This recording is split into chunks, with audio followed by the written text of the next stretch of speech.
Masih bersama kami di Presisi Utama.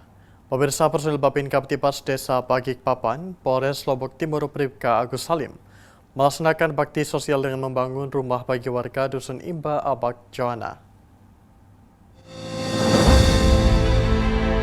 Personil Babin Kamtipmas Desa Balikpapan, Polres Lombok Timur, Bribka Agus Salim meninjau proses pembangunan rumah bagi warga Dusun Dasan Imba Amak Joana pada Sabtu pagi waktu setempat. Kondisi rumah Amak Joana sebelumnya sangat memprihatinkan karena tidak layak huni. Melihat hal tersebut, personil Babin Kamtipmas Desa Balikpapan Polres Lombok Timur, Bribka Agus Salim berinisiatif membantu secara pribadi, menggunakan dana dari hasil bertani tembakau serta penjualan kambing milik masyarakat Desa Balikpapan yang dikelola secara bersama-sama.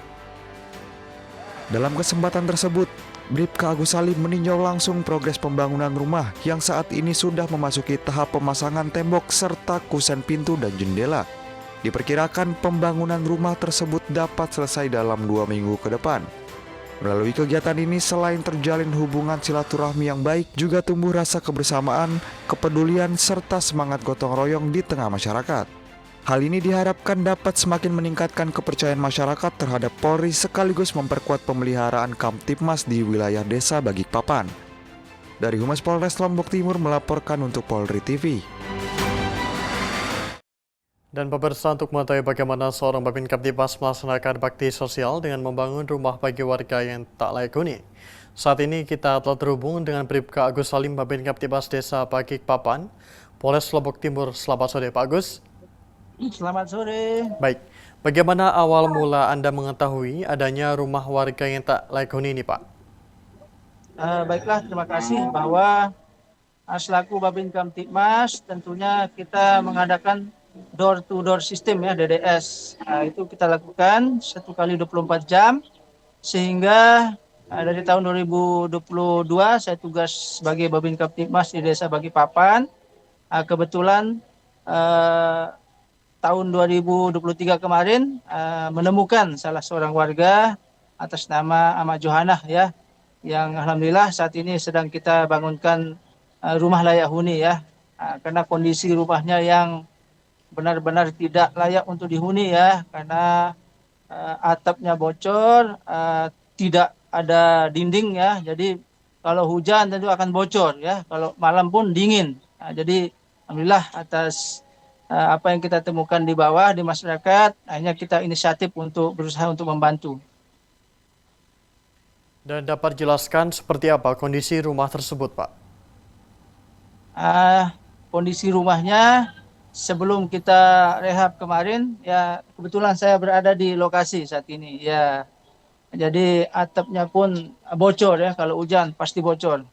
Kemudian karena tidak ada sekat, pembatas, tidak ada dinding. Jadi kalau malam pasti akan terasa dingin. Ya, kebetulan beliau memang masyarakat yang mohon maaf benar-benar tidak mampu ya. Jadi belum bisa membangun rumah.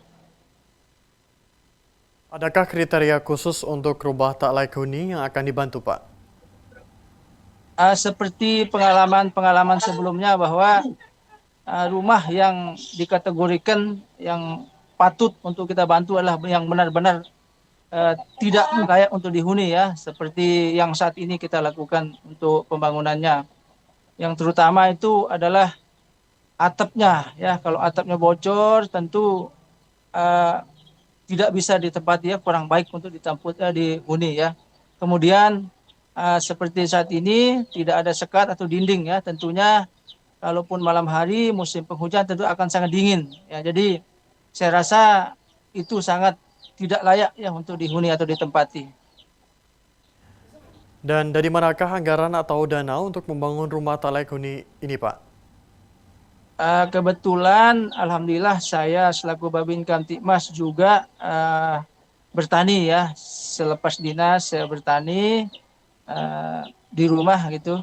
Kemudian kemarin ada hasil, kita nanam tembakau, ada rezeki, kemudian ada sedikit kambing juga yang kita pelihara bersama masyarakat di sekitar sini.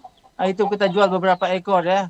Alhamdulillah, insya Allah sudah sampai saat sore ini sudah jadi sekitar 85%. Insya Allah 3-4 hari lagi sudah jadi.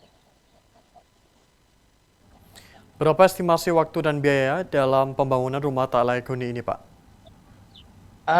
Diperkirakan waktu estimasi pembangunannya sekitar 15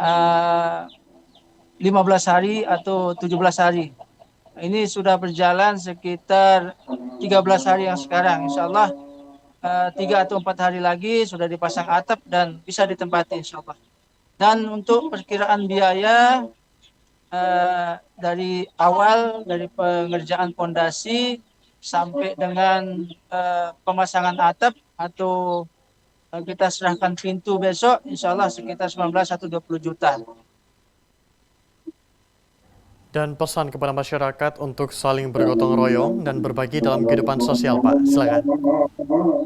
Terima kasih bahwa selaku Babin Kamtibmas, saya tetap mengajak dan menghimbau kepada masyarakat di sini atau sekitarnya bahwa sikap gotong royong harus tetap kita tanamkan ya di tengah-tengah masyarakat, supaya kebersamaan, kekompakan tetap terjalin ya antar tetangga, sesama dan sebagainya ya. Dan saya menghimbau kepada segenap masyarakat tidak mudah terprovokasi ya atau terpengaruh oleh informasi-informasi yang kurang jelas sehingga nanti akan menimbulkan perpecahan atau gangguan Kamtibmas di tengah masyarakat ya. Sehingga itu yang selalu saya tekankan selaku Kamtibmas supaya tetap menjaga keharmonisan dalam kehidupan bertetangga, bersosial dan sebagainya. Ya, dan sifat gotong royong ini alhamdulillah saya tanamkan mulai dari pengerjaan pondasi, penggalian pondasi sampai finish pengerjaannya mungkin 3-4 hari lagi ke depan. Alhamdulillah tetap kita rame-rame bekerja sama-sama ya, termasuk saya juga ikut membantu. Demikian. Baik, terima kasih Bribka Agus Salim telah bergabung bersama kami di Polri TV. Salam presisi, Pak. Salam presisi. Dan pemirsa, Kapolda Sulawesi Tengah Irjen Pol Agus Nugroho hari ini meresmikan gedung rawat inap VVIP pada Daksa Rumah Sakit Bayangkara Palu. Peresmian ini menandai komitmen Polda Sulteng dalam meningkatkan fasilitas dan kualitas layanan kesehatan yang representatif dan modern untuk personil Polri maupun masyarakat umum. Kamis 11 September 2025. Berikut laporan Persil Hubas Polda Sulteng Bribka Musdalifah untuk Anda. Pemirsa Polri TV, Kapolda Sulawesi Tengah, Inspektur Jenderal Polisi Dr. Agus Nugroho, SIK, SHMH, hari ini Kamis 11 September 2025 akan melakukan peresmian ruang VVIP pada Daksa Rumah Sakit Bayangkara Polda Sulawesi Tengah. Ruang VVIP ini sebagai wujud komitmen Polda Sulawesi Tengah dalam peningkatan pelayanan kesehatan masyarakat.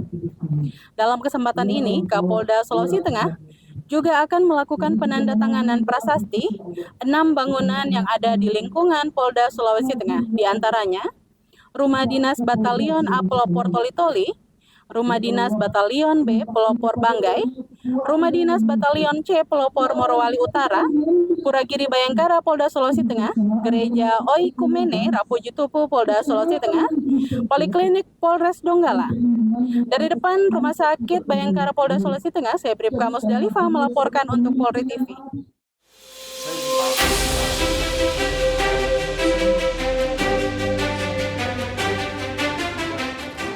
Dalam sebutannya, Kapolda Sulawesi Tengah menyampaikan rasa terima kasih dan apresiasi kepada PT Karya Bintang Internasional yang telah mendukung penuh pembangunan gedung ini hingga selesai sesuai standar teknis yang ditetapkan. Kapolda juga menekankan bahwa peresmian ini sejalan dengan program unggulan pemerintah Provinsi Sulawesi Tengah. Selain peresmian gedung VVIP, acara ini juga dirangkaikan dengan penandatanganan prasasti untuk beberapa fasilitas lain di lingkungan Polda Sulteng. Kapolda berharap seluruh fasilitas yang diresmikan dapat memberikan manfaat besar bagi personel Polri dalam menunjang kesejahteraan dan mendukung tugas kepolisian secara optimal. Secara khusus, pembangunan rumah ibadah diharapkan menjadi sarana pembinaan rohani dan memperkuat nilai-nilai toleransi di lingkungan Polda Sulawesi Tengah. Dari Humas Polda Sulawesi Tengah, melaporkan untuk Polri TV. Pemirsa, kami akan segera kembali usai jeda berikut ini.